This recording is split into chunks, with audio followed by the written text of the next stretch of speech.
All right, let's do this. Peanut, if you're staying in the room, no talking.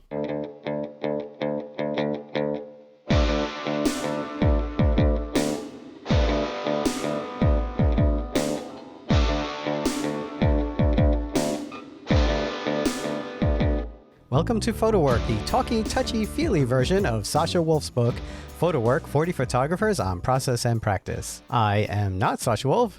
I am Michael Joven-Dalton, Sasha's producer. So you are probably wondering, where is Sasha? Well, at the time of this recording, Sasha is somewhere between Bearsville and New York City, where both her recording studios are.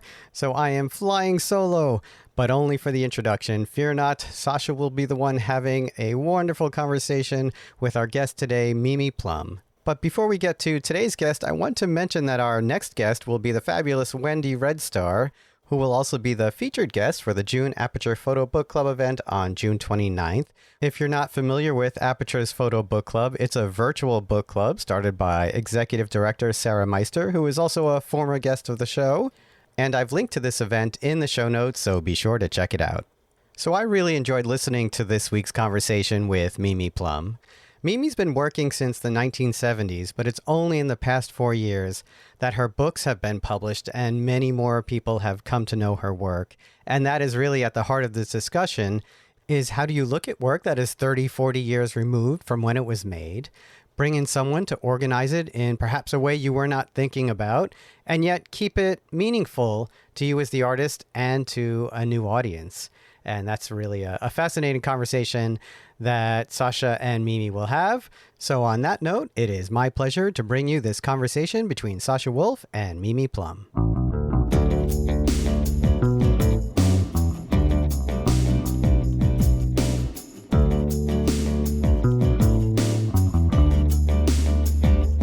Mimi Plumb, welcome to the PhotoWork podcast. Thanks for doing this with me. Hi, Sasha.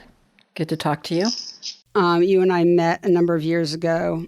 Not sure how many, because I'm like everyone else. I'm lost in pandemic time, but probably 5 years ago, we met at the Berkeley Art Museum at a great exhibition, and I went up to you to tell you that I loved your work. And it's been really fun. Well, it's the understatement. Knowing I was going to be talking with you today meant that as part of my job, I got to sit around for many days and just look through your book. So that's been just such a joy, a gift. I've really loved being able to do that kind of deep dive into these pictures that I really love. So thank you. And thank you. As we start every podcast, if you don't mind, and take the time you want, just tell people where you're from and how you got into photography and what your photographic journey has been. Well, I'm a Californian true and true. So I've lived here all my life. I was born in Berkeley, and then for whatever reasons, I still can't quite fathom why, my parents moved out to the suburbs, which is about 10 miles east here of Berkeley, to a little tiny suburban enclave called Walnut Creek. Now it's quite large, as a lot of the suburbs are, particularly in the San Francisco Bay Area. So I grew up in suburbia. My family, though, my mother in particular, was very progressive. I had older brothers who were very progressive, so they centered their life. My mom did around politics, and that was the discussion at the dinner table. So, and what years was? So this is like I was born in 1953, and my best memories come from about 10 years later, which my book Landfall references. But really what I remember more is my teenage years, and lots of talk about, again, what was happening, civil rights movement, the hippies, the counterculture was going full steam. This is like mid to late 60s. Mm-hmm. And I was stuck in suburbia is how I, perceived my situation. I was too young to be involved, like marching and all of that, although maybe I was taken to a march or two. I actually don't remember that, though. But my brothers would come home with tales about what was going on in their lives and what they were experiencing as they were attending UC Berkeley. Anyway, I didn't drop out of school because I got my high school diploma, but I didn't have any interest in getting an academic education. And I was taking a lot of poetry classes, and I was really kind of bad at it. It was torturous to write. I still feel that way. I still, whenever I have to stand and write something, it's just like, I'm like, ugh, I don't really want to be doing this. But I force myself at times to do that. But anyway, I picked up the camera maybe my junior year and was like, oh my God, this is so much fun. And wow, finally I have a way to express myself. So that began my deep involvement and love affair with making pictures. So I felt like I could speak about how I saw the world and what was important to me. So I think that's my origin story. Were you aware at that time? Well, there's more, because I want to hear about where you did wind up going to school, because you went to school with some pretty interesting people, and I know you had some important professors. But let me just interject and ask you, were you aware at that time of what you just said, that, wow, this is a real way of expressing myself, or were you just thinking this is fun? Do you remember? Yeah, I do remember. I felt like this was a real way to express myself. I often felt, words were always challenging for me. So here I am, on this podcast, possibly talking away. But I and particularly having 3 older brothers, and it was competitive, and I felt silenced a lot. So the photography allowed me to really just explore what was interesting to me and what was important. And it was like taking notes about what I cared about. And I was very passionate, and the politics, I think that came, really did, the origin of that is from my family, is really important to me, what's going on in the world. And I wanted to express that. So photography gave me the means to do that. So I think I was serious from day one, honestly. Right. But I also found the process fun. And that was the difference between that and writing poetry. Mm-hmm. Yeah, I had a creative outlet that let me look at the world around me. So you find this thing, and I can relate. I started making pictures in high school and was a terrible student. And so I spent all my time in the darkroom. It was my way of getting through high school as well. And then I went to art school also. So I really relate with what you're saying. So tell me, this happens to you, and is this revelation, and you're not interested in academics. So where do you wind up going to school?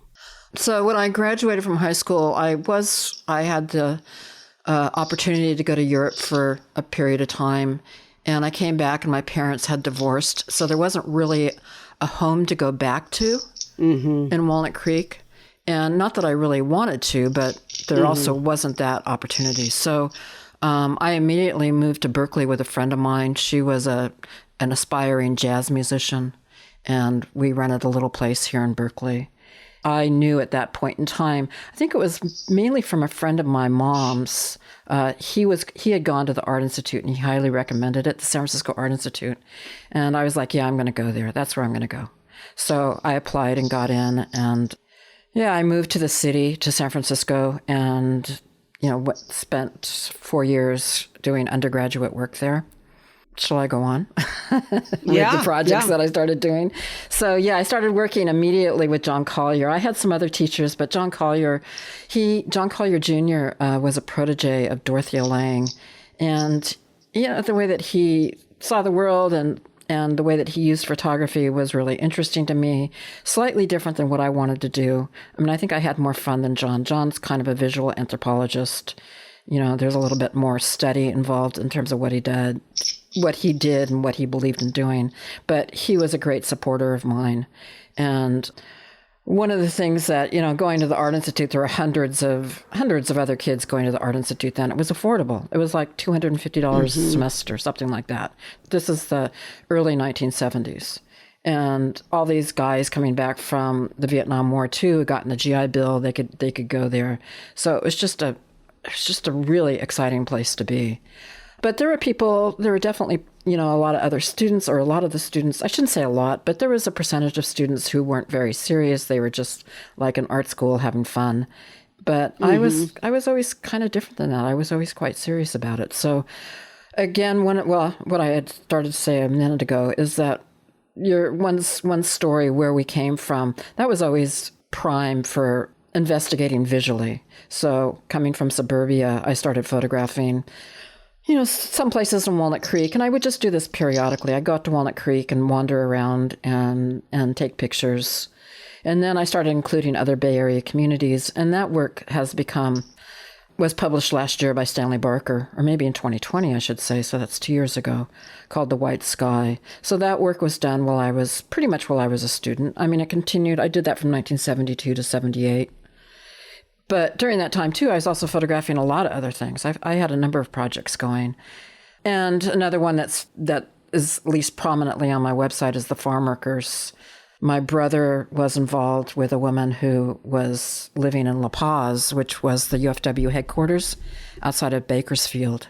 And he invited me to go along with him to visit Maria down there at the headquarters. And I went, and they needed somebody to work in the darkroom. I think their photographer had quit. So I did a little bit of that. I'd come down on weekends and I'd help them out in the darkroom because they had a newspaper going. It was pretty exciting. I was in a little tiny community, which, Cesar Chavez was walking around with his dogs and his family and his wife, and there were community dinners, and it was culturally so different than anything I'd been exposed to, and it was really exciting. But I still was a student at the Art Institute. But during that time, I just developed a real interest in I wanted to know more about the farm workers themselves. They weren't represented in La Paz, which is where I was going to help them print their images. So I started branching out, particularly with a young journalist named Bob Barber. And I started photographing the various field offices in California. And I spent like a year and a half doing this. And during that time, I feel like I have to talk fast. Maybe because I have such a lengthy history. It's like, I try to go through it quickly. But anyway, I began photographing with Bob. Bob and I would go to the various field offices, but particularly I spent time in Salinas. And this is, again, 1974, 75. I was still in school, but, John, particularly, he was the main person I was taking classes with at the Art Institute. He was like, go for it. He encouraged me to spend all of my time outside of class if that's what I wanted to do. And that's kind of what I did for about a year and a half. So I photographed the farm workers as they were working to get elections in the fields on the ballot in California. That ballot passed so that they were legally entitled to vote for the union of their choice. And then there was a lot of organizing around that. And that's mostly what I photographed in that group of images. So those are two of the main projects that I did when I was an undergraduate at the Art Institute. I graduated in 76. Did you go to grad school? Well, I did, but not for another 10 years. Yeah, I went 10 years later. So we haven't gotten there yet, Sasha. Okay. Well, we don't have to stay in chronological orders. I want to get through your background. So where did you go to grad school? I mean, I know the answer to this. Well, let me just telling the audience. I went to the San Francisco Art Institute for grad school, and that was like 1984 that I applied. Mm-hmm. But I am going to give you some history in between when I graduated and then when I went to art school. When I graduated, I got a job selling encyclopedias for a day. Okay. That's what you could do with an art degree. And I'm making a little bit of a joke there, but we all know it's difficult to find gainful employment when you have an art degree. So I learned how to type, and I got a job at the Department of Housing in Sacramento. I was married at that time. I had met somebody at the Art Institute, and we got married. So in Sacramento, I worked as a secretary for a couple of months, and I proposed to the executive director that he hire me as a photographer. So I did that for 3 years. I was photographing farm worker housing and Native American housing and presenting this work to the legislature, hoping to get more money for the housing projects that the department was doing. And the reason why this is important before grad school is that I found that work really important, but I also found that it didn't really change people's lives in the way that I thought needed to be changed in order to, make a real difference. And it kind of, it demoralized me to an extent, or maybe radicalized me is what I'd like to say, where I just felt like more urgent change needed to happen. So that's always, all that, what's going on politically always has affected the kind of work that I make. I moved back to San Francisco in 1980, and I was doing collage posters, wheat pasting them around San Francisco, like the punk posters of the day that were advertising music. We were advertising political stuff. And about 1983, I realized I really wanted to make pictures again. I didn't think my collages were particularly interesting. So I applied to art school. So now we're up to when I went to art school. And how was that experience? How was grad school? I loved being back in school. I could be in school all the time because, you're meeting with a community of like-minded people. Again, not everybody's serious. Even in grad school, you get about half the people who are really serious and half who you aren't quite sure why they're there. Yeah, there was really a good group of people when I was there. Doug Dubois came, I think, a year later than me. Mark Alice Durant was there. A number of the women who were there, I have to say, I'm not sure of ones that I could name who are still practicing photography. Mm-hmm. But anyway, it was a pretty exciting time then. And I was working with Larry Sultan. He was the main photography graduate teacher at that time. So I worked with him for 2 years. And during that time, I just developed a project that became, what the next two books, Landfall and The Golden City. So that work was done from about 84 in the 80s. 84 to 1990. And there's still more of that work that hasn't been published, but, that's another story. I make a lot of images. That's the way I work. And publishers all over listening to this podcast, their ears just pricked up. All right, so let's talk about the work. You have 3 books. Am I missing any? The White Sky, Landfall, The Golden City, although they were published. Landfall, The White Sky, then The Golden City, correct. Right? Yeah, that is the order. They're sort of a trilogy. They're or maybe you think of them entirely as a trilogy, but they weren't published by the same. Did Stanley Barker do The White Sky? Yes. Yeah, so they did 2, and in between you had Landfall was done by TBW. And actually I started out with TBW Books, which made it possible to do the other books, essentially, after Landfall came out. Right, of course. Right, so, right. Yeah. But they're more or less the same sort of, they feel like they're nice together on the bookshelf. Yeah, they feel like a trilogy to me. But they aren't exactly, but they feel that way. But they're not about curatorial text or... No. Sorry to laugh. They're of interest to me. They're very straightforward. The printing is really beautiful. It's all black and white. What camera were you using? Well, in the 70s, I was using a Leica 35 millimeter, and I did switch. I wanted to get more negative quality. So I switched to using the Plumb Makina in the 1980s, and I still am using that camera. What format is that? So the Plumb is the same as the Mamiya 7. It's 6.7. Ah, okay. So medium format, just slightly wider than 2 1/4. Yeah, it's a great camera. I mean, I usually don't geek out about this stuff, but if you look at Mimi's work, other than aspect ratios, so many of the images look like they could be, 4 or 5. I think the Plumb enables that.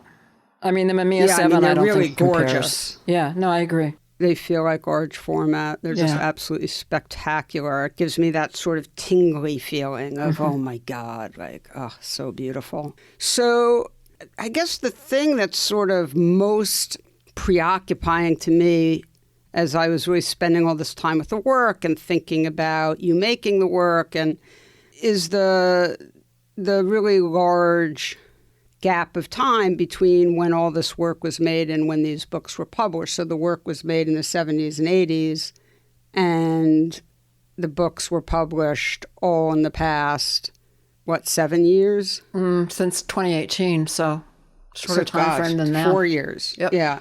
Past 4 years. So we should talk about what the books are about, and I'm going to let you do that. But, what's preoccupying to me is just that there is a lot of narrative in the books, and they really feel like they are about something, and they really feel very autobiographical. Mm-hmm. And I'm just really fascinated by the process of making work like that and the process of actually sequencing it and presenting it to the world decades later, and how these things come together and how different or not these projects might have been if they'd been made into books when the work was made.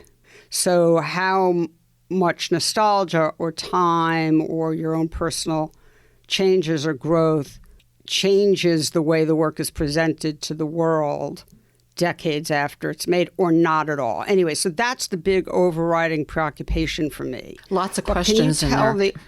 I know. Can you tell the audience about these 3 books, and basically give them an outline of what they're more or less about?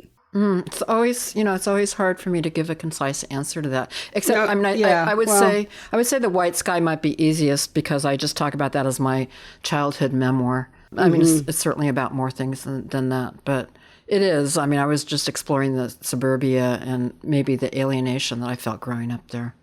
But it does touch on climate change. We had a big drought in California in the 70s, so it touches on that also. But I just wanted to get at what it felt like to live there.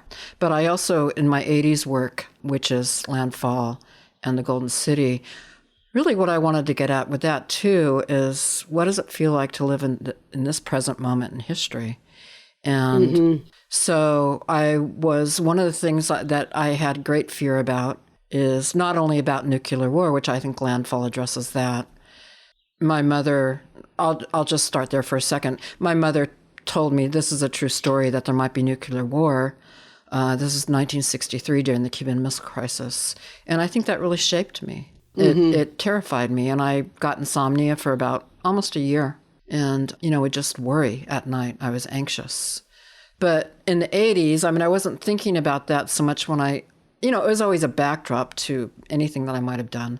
But in the 80s, I was thinking a lot about climate change because that had really come to the fore. And I was thinking about capitalism, and that's the system of how you create capital. And it seemed to me that capitalism's short-term dependence on profit made addressing things like climate change, poverty, all those things kind of nearly impossible. And I actually had that in the back of my mind. It might have even been it was also in the forefront of my mind. How do I speak about this without being didactic? And how do I get at those things? Because I was trying to get at how living with that take on things, what that felt like. Like worry about what might happen with the climate. How do I photograph that? Particularly because, a lot of it hadn't really happened at that point in time, but you could see the seeds of it in terms of how we were connecting to the environment and our impact on it. But also, well, let's deal with Landfall. How do you show that in Landfall? First of all, these pictures are black and white. I don't know if you said that. I didn't, no. But they are black and white. So how do you show that? Well, I lived in San Francisco. I was still married at that point in time. We didn't have a lot of money. But, in San Francisco, what I saw in various areas was our impact again on the environment, what that looked like, and I was able to photograph that. So that was one thing. I started out in the landscape when I started doing those projects. I just explore the edges of the city, and, there's Tyre Beach. I should be more specific so that I don't, if I talk abstractly, it's kind of a quagmire for me. But there was Tyre Beach in San Francisco, which is along the bay about a mile from where I lived, and that was a sewer outlet filled with hundreds, thousands of tires, lots of abandoned cars. It was a part of the city that's where, your trash went to that didn't end up going to the dump. The trash should have been going to the dump. You have I'm going to interrupt you just to give people, you have a great photograph of a bunch of boys playing on tires. A mound of tires. And it's so great because there's no sky, I don't think, in the picture. Yeah. I think it's just tires and these boys. And it's like the world's most bizarre playground. And that actually isn't from Tyre Beach, but it's another Tyre And that was Beach. done in the 70s. So, these interests were always there. Yeah. It's just my sensibility. That's maybe, the most insight I can give to it. But, there's certain things that I've always looked for and found interesting to photograph. You'll sort of sequence a very minimalist, sort of really spectacularly arresting, very minimalist landscape of almost nothing with a picture of someone from behind looking over a ridge. We don't know what they're looking at. Then we get another sort of off-kilter landscape that's a little foreboding. Then we get a bunch of friends, and we're not sure what they're doing. I mean, I'm just trying to give people, a sense of this sort of really narrative, but extremely opaque and complex narrative that we have to really work at, but it's great, it's fun, it's engaging. The pictures are so formal that you're just sucked in, like a vacuum sucking you in. Which is something I always wanted to do, so thank you. I appreciate that. The formality of your pictures is so arresting, and then you're like locked in, and you're happy to stay there and try and figure out what's going on. So you have this really unique ability to play with narrative, pull us into narrative, and then push us out of it, and then pull us back in towards it. That pictures that look, sometimes they feel a little bit like, oh, this could be a Friedlander or Winogrand. No way. Or this could be a Robert Adams. No way. Or like there's these hints of things that we recognize and are familiar in our photographic language, but then you just sort of alter things a little. You just tweak something, and it just is a Mimi Plumb. Well, nice to hear. That's good to hear. You may continue. Well, I was just going to say I am in my own lane, I would say, in regards to the work that I do, which is really sweet. It's really sweet to see that at this time in my life. And it has to do with the publishing of the work. Well, actually, I think I always knew that, but I don't want to go off on that too much. No, but let's talk about that. Well, actually, let me one thing I wanted to say from what you were talking about is that as I was making pictures in the 80s, and it's still even the case now, it's always when I make pictures, I feel like I'm on a fishing expedition.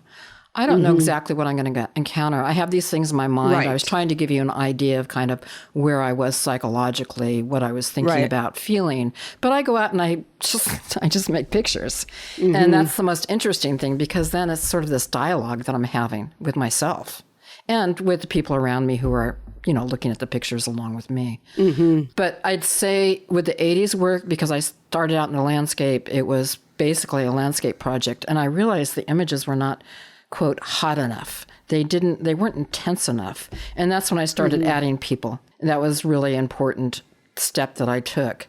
But then combining the people with the landscape images was a bear. It was a bear in the 80s. It was like nearly impossible. It's like, I understand. I understood, and I think that people who knew me understood that there was an organic whole to all of this. But how you'd put that all together was really difficult. I had to show it camera work, because I did get the Phelan Award, which was an important award for me back in like 86. And we did a show, and it was like not satisfying to me because it didn't get at everything. I mean, I just felt like there's all these parts that need to come together. And I think that's what the book enabled, is being able to pull all these pieces together. I made a ton of, before Landfall was published, which again was the first book, I made about 10 blurb books, which were not terribly successful. I think one of them was fairly close to what Landfall turned out to be, but I'm very literal. You can hear it as I'm talking. It's like, I think this, and I think this, and I think this, which doesn't get at kind of the playfulness of how I shoot and how the work functions visually. And so when I started working, well, what happened is that Paul at TBW Books saw some of my work. He was interested. He ended up on my website. And a couple of years later, he contacted me. After we met, he contacted me and said, let's do a book. That was like 2016 or so. But they had a hell of a time. Paul worked with Lester Rosso at that time. Paul Sheik. He was working with Lester. It was the two of them doing TBW Books. And there was a certain point in time, which I found out from them, which I had nighttime paranoia about this, that they were giving up on it. They just did not know how to edit it, how to put it together. And Lester took it home for a couple of weeks, and in that process, he combined it with the writing that I had done, the thing about my mother, the little story about my mother, telling me that there might be nuclear war and how that affected me. And then the images flowed out of that, and he came up with a sequence that they sent to me, and I was like, this is good. I was like chilled. I looked at the sequence and I was like, I think that this is good. So I wrote them back and I said, this is good. And, really good. And I said, I think this is it. Of course, then they then decided to really tweak it a whole lot more. They sent me another edit and was like, oh my God, that's not good. So we went back to the first edit. And of course, there were things that, I made. There were definite changes that I had. There were differences of opinion. All of us were very opinionated. It took a while to actually put the book together after that point in time. But after that point in time, it was like, okay, we're on to something. We can make this happen. So then there was a lot of stuff about the cover and, the back cover and things like that. And pictures I wanted in there, pictures I wanted out, some things I won, some things I didn't. But it really was a collaboration. Let me just say that. And it did really well. I mean, Landfall was a really big success in our little pond of the fine art photo book world, right? Yeah, when we got the book back, they called me, Paul and Lester called me. It's like, oh, the book arrived. That's the first book. There's just like one book that comes from the printers. Yeah. However that works. So I went over to look at it and it was just like, oh my God, this is good. But I didn't know how it would land in the world, and they didn't know either. I mean, it actually soon after Paris Photo happened, and they were able to get 50 copies to Paris Photo. And, Paul has his people that he knows, and he started getting it out to them. And I saw I went to Mark Steinmetz's book signing, and I was like, well, if you have a chance, Mark, I have this book over at TBW. So he went over, and I saw him carrying around Landfall, and I was like, oh, thrilled. Yeah, anyway, that's it just started getting out. Carrying it around. Yeah. Yeah, I was like, wow, he actually got the book. I'm sure Paul probably gave it to him, but it was just really exciting. So great. And that's, I think it was important that it was seen at Paris. Michael Mack saw it. That's why he came out with it being his favorite book. But it got some early initial exposure, so I wasn't completely lost in the shuffle, which easily happens with bookmaking. Yeah. And it was so different than anything anybody had out there. So that was, which I no longer have that that cachet, but it lasts for a while. Well, it's still, has pride of place at my house. So then tell me about the sequence then of doing the next two books. I decided I wanted to get, and I still feel this way, I have a lot of work. And so Stanley Barker contacted me. They were ready to do a book immediately. Just some things with my relationship with TBW. I just thought it was better for me to do a book with Stanley Barker. And then going back, you can't really go back and forth easily between publishers. No. So I decided to work with Stanley Barker on my suburbia pictures. And, they're really quick. We were able to do that book relatively quickly. Gregory did most of the editing on that. But again, I have a lot of say over, what works, what doesn't work.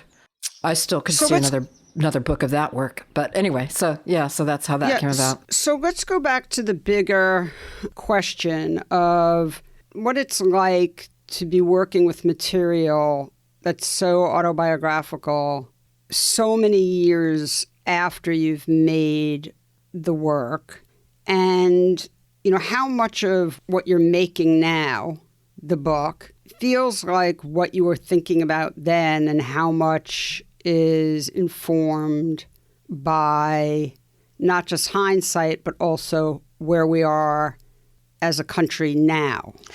Well, the reason why the book is done well, why it has had an impact, I think, ultimately, is because, unfortunately, and I do say unfortunately, the work is still ultra relevant. Mm-hmm. So that's the process, is that this isn't past anymore. It's present.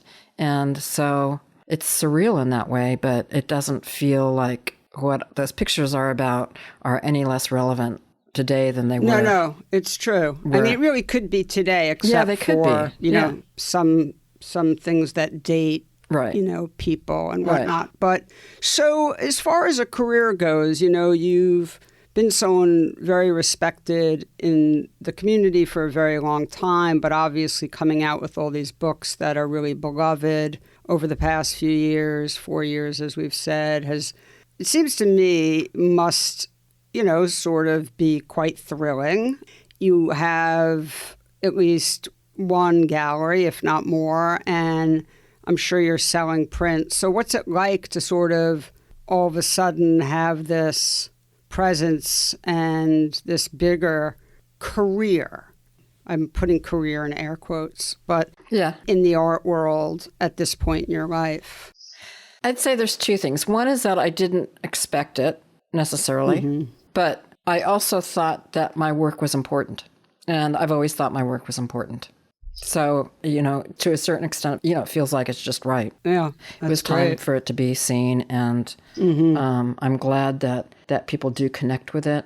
That's something that's incredibly touching to me now. Let me just make something clear, and then I want you to go on to people that in the 70s and 80s, there wasn't a photo book craze like there is now. It was very difficult to get a book made. Only the most famous people were getting books made, and there was almost no market for photographic prints unless you were Ansel Adams. So, you just sort of got caught betwixt and between. Anyway, please go on. Well, I was going to say even Larry, I was working with Larry Sultan, but that's before he became a big name. Actually, this is like 84 to 86, and Larry hadn't published any books then. I think Larry published his first book sometime in the 90s, maybe early 90s, but even so, like in 86, when I left grad school, Larry was a long ways from getting his book out there. But always for us, it's like, you do a monograph when you've been photographing for 30 years. That was kind of the trajectory in terms of making a book. Right. But more than that, I do think that the work, particularly the 80s work, it was really, as I said, it was a bear to edit. And like, what do I do with this work? I don't know. I don't know how to get it out there. Plus, I think it was maybe a little early. It's not that there were people who definitely noticed the work then, and thought it was important. But it's also like, let's not go there. Let's hope that that's not where we're heading to. And I also felt that too. It's not like I didn't believe that that's where we're heading, but I was certainly open to other things happening, like somehow a certain sanity happening in our political system that would keep these things from becoming as problematic as they are. And you're always shooting. Yeah. It's not like you've also were sitting around just waiting for your moment. No, after I stopped doing the work in 1990, and there was a stop to it because I didn't want to live in this world where this is what I was talking about all the time. And right, you stopped with that work, but you're always making pictures. Well, what I wanted to do is challenge myself, and I consciously thought this. I wanted to challenge myself to photograph something that I embraced, that I thought was worth preserving, because I hadn't photographed from that particular point of view. Even though I think that there's a great deal of love even in my earlier work. That's part of why visually the images, I hope, are striking and luscious all that stuff. But it was a challenge for me to photograph something that I loved. And so I went on to do that, and it was hard. It was hard making that work. It wasn't really appreciated within the art world. I wasn't trying to get it out into the art world because the art world's a funny place. It's like I'd rather ignore it to a large extent if I can. You're not alone. Yeah, I know. So it doesn't help necessarily in terms of making work to be too engaged with the art world or to have too much attention from the art world, actually. No, I agree. So I made work in the 90s. I made work. There were periods of time where I'd go a couple of years where I wasn't deeply involved in making pictures. So anyway, the work that I made in the 90s into the 2000s, I think will become a book soon. Very different work. It'll be shocking to people, kind of surprising. And then work that you've seen, I photographed women and girls for a long time, and that work is really difficult to know what to do with, and I don't know if I'll ever figure out how or what I can do with that work. And then I've gone on, unfortunately, I'd say I use the word unfortunate in regards to some of the stuff, but truly, I'd rather these problems not exist. But because of what's going on in California and the mega drought, I just felt compelled to start photographing again what's going on with the drought in California. So climate change in California is what I'm looking at. Because it's sort of demanded that I start looking again, the current situation. Yeah. So, I felt it really deep in my bones. That every time you try and get out, they pull you back in. Yeah. And so that's what I'm doing right now. And that's when I got the Guggenheim, it had to do with that work that I'm making. So I just started seriously working on that project last year and maybe somewhat from the year before. But it really started to come together last year, and now there's just a lot more work to be made. Well, that sounds sort of perfect. I mean, I like that you somehow, I mean, even if you have mixed feelings about it, for those of us who are huge fans of this work that we've been talking about and are deeply appreciative of these books that you've put out that let us engage with the country at a certain time, and particularly a certain place, a certain very specific part of the country, this sort of very hot, dry, confused, slightly menacing Northern California, Northeastern California, of the 70s and 80s. And that is such an incredible, so pinpoints where we were at that time with the destruction of the environment and the dying of the planet and the crying, the weeping, really, of the planet, which you see in so many of your pictures, this sort of sadness, and also these wonderful pictures of how people just live their lives within this. I think I'm doing that same thing now. Well, we need this work. And so, I'm glad that you're back to it, because nothing's changed. It's a continuing story. I don't know when it started. I'm not a historian, so I can't pinpoint the year. But obviously, I'm of the age where I remember being terrified of, 3 Mile Island, and there Chernobyl, and, in the 80s, and not being able to sleep. And, so a lot of what you have photographed, it really resonates with me, and I think it will really resonate with so many different generations, this sort of ongoing story of how we try and continue to live in this place, but it's, a very complicated and at times deeply discouraging story. But but you present us this story, in the form of these really magnificent pictures that give us a chance to engage. So let's end on that note. Mimi, thank you so much for spending time with me today. I really appreciate talking with you. Well, thank you, Sasha. It's been a pleasure, and I wish you well and good health, and hopefully I'll see you one of these days. And in the meantime, I treasure my books, so my Mimi Plumb books, so thank you. Well, thank you. Very touching to hear that. All right. Take care, Mimi. Okay. Bye-bye, Sasha. Bye. PhotoWork with Sasha Wolf is produced by me, Michael Chauvin-Dalton of Real Photo Show. The associate producer is Taylor Selsback, and the executive producer is Sasha Wolf. Our theme music is by J. Walter Hawks. If you like the show, be sure to subscribe and rate us with all the stars available on your listening platform.